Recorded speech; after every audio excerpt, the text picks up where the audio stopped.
আসসালামু আলাইকুম প্রিয় ভাই এবং বোনেরা আমার, আপনারা দেখছেন NR রিম ইসলাম ইউটিউব চ্যানেল। আপনাদের সাথে শেয়ার করব একটি বোনের অলৌকিক দোয়া কবুলের গল্প, তাই ভিডিওটি না টেনে শেষ অবধি দেখুন। বিয়ের দরজায় দৌড়। বয়স পেরিয়ে যাচ্ছিল, অনেক প্রস্তাব এসেছে, আবার ফিরেও গেছে। কেউ মেনে নিচ্ছে না, কেউ পাত্তা দিচ্ছে না, কারণ দেখতে আমি এতটা সুন্দর ছিলাম না, আর আমার পরিবার খুব সচ্ছলও নয়। দিন দিন মানসিকভাবে প্রচন্ড ভেঙে পড়ছিলাম। আমার এই অবস্থা দেখে আমার এক খালা আমাকে দৌড়ুদের আমলের কথা বললেন।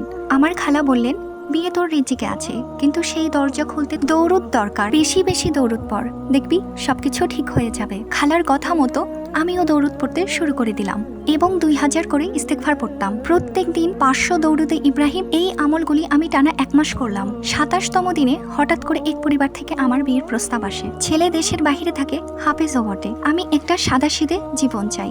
দেখা হলো, তাদের পছন্দ হয়েছে সেটাও তারা জানিয়ে দিল।